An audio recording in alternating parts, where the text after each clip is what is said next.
Shalom, salam damai saudara-saudari kalian yang dikasihi Tuhan Yesus. Kita sekalian bersama lagi dalam renungan santapan firman Tuhan.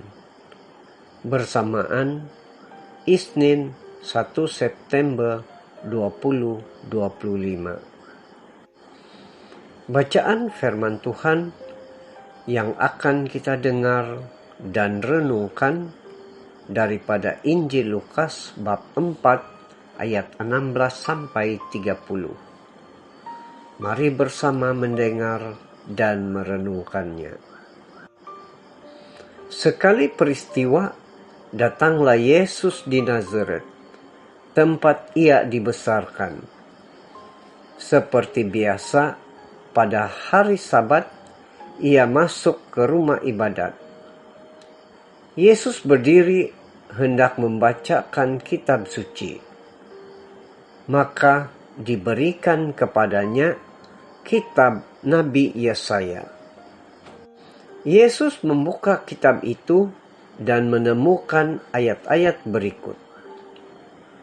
Roh Tuhan ada padaku, sebab aku diurapinya untuk menyampaikan kabar baik kepada orang-orang miskin, dan aku diutusnya memberitakan pembebasan kepada orang-orang tawanan, penglihatan kepada orang-orang buta, serta membebaskan orang-orang yang tertindas.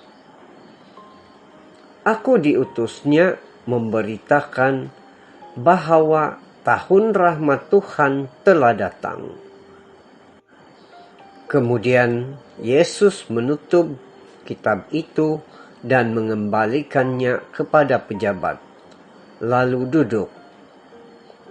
Lalu ia duduk, dan mata semua orang dalam rumah ibadat itu tertuju kepadanya.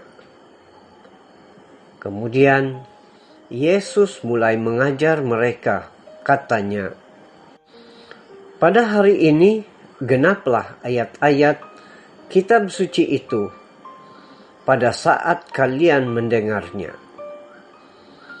Semua orang membenarkan Yesus. Mereka heran akan kata-kata indah yang diucapkannya. Lalu mereka berkata, "Bukankah dia anak Yusuf?" Yesus berkata, "Tentu kalian akan mengatakan pepatah ini kepadaku, 'Hai tabib, sembuhkanlah dirimu sendiri. Perbuatlah di sini, di tempat asalmu ini. Segala yang kami dengar telah terjadi di Kapernaum." Yesus berkata lagi, "Aku berkata kepadamu, sungguh tiada nabi yang dihargai di tempat asalnya. Aku berkata kepadamu, dan kataku ini benar. Pada zaman Elia terdapat banyak wanita janda Israel, ketika langit tertutup selama 3 tahun dan 6 bulan, dan ketika bahaya kelaparan yang hebat menimpa seluruh negeri. Tetapi Elia diutus bukan kepada salah seorang daripada mereka, melainkan kepada seorang wanita janda di Sarfat, di tanah Sidon. Dan pada zaman Nabi Elisa, banyak orang kusta di Israel, tetapi tiada seorang pun daripada mereka yang ditahirkan, selain Naaman orang Syria itu." Mendengar itu, sangat marahlah semua orang di rumah ibadat itu. Mereka bangkit lalu menghalau Yesus keluar kota. dan membawa dia ke tebing gunung tempat kota itu terletak untuk melemparkan dia dari tebing itu. Tetapi Yesus berjalan lewat tengah-tengah mereka lalu pergi. Injil Tuhan. Terpujilah Kristus.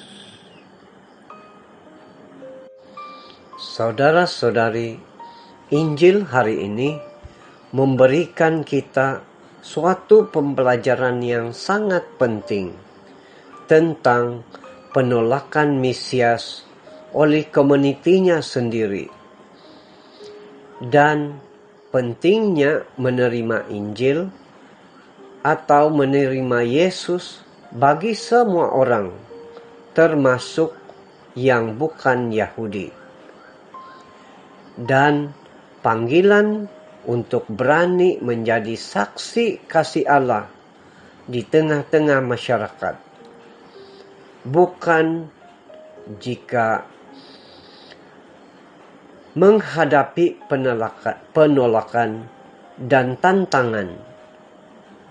Peristiwa ini menekankan bahwa Allah tidak terbatasi oleh batasan manusia dan karyanya dapat dilihat, ditemukan di tempat-tempat yang tidak terduga oleh kita. Saudara-saudari, ada beberapa hal penting yang patut kita renungkan. Yang pertama, kabar baik untuk semua orang. Yesus diutus bukan untuk orang-orang Yahudi di negerinya sendiri, tetapi juga untuk semua orang, seperti yang ditunjukkan oleh contoh Elia yang melayani janda di Sarfat dan Elisa yang menyembuhkan Naaman dari Syria. Ini adalah panggilan bagi kita sekalian untuk mengkabarkan Injil kepada semua bangsa dan tidak terbatasi anugerah Allah hanya untuk sekelompok orang tertentu saja. Hal yang kedua adalah saat menghadapi penolakan. Penolakan Yesus di kampung halamannya merupakan peringatan penting bahwa pewartaan kebenaran dan kasih saling tidak mudah diterima, bahkan dapat menimbulkan kemarahan. Peristiwa ini mengajarkan kepada kita sebagai umat Katolik untuk tetap teguh dalam iman dan kasih ketika menghadapi penolakan. Hal yang ketiga adalah sentiasa terbuka terhadap karya Allah. Saudara-saudari, perjuangan Yesus menghadapi penolakan di rumah ibadat menunjukkan bahwa manusia lebih cenderung membatasi pemahaman mereka tentang siapa, di mana, dan bagaimana Allah bekerja. Ini mengingatkan kita untuk membuka hati terhadap rencana Tuhan yang seringkali melampaui pemikiran dan pengalaman kita. Hal yang keempat adalah tentang karya pengutusan kita. Setelah mengalami penolakan di Nazaret, Yesus meloloskan diri dan terus melanjutkan karyanya. Hal ini juga berlaku kepada orang-orang beriman, meskipun ada tantangan. Kita tetap dipanggil untuk menjadi saksi-saksi kasih Allah, menyebarkan kabar baik, dan mewujudkan persaudaraan di tengah-tengah masyarakat kita. Hal yang kelima, pentingnya menemukan Allah di tempat yang tidak terduga. Saudara-saudari, kisah ini mendorong kita untuk tidak terpaku kepada perkara atau hal-hal di dalam atau di luar dalam memahami karya kasih Allah. Kita harus selalu mencari dan menghargai bagaimana Allah bekerja dan menyatakan dirinya di tengah dunia sekitar kita, termasuk melalui tindakan yang nyata dan kasih kita kepada sesama.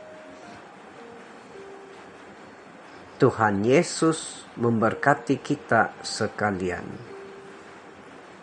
Amin.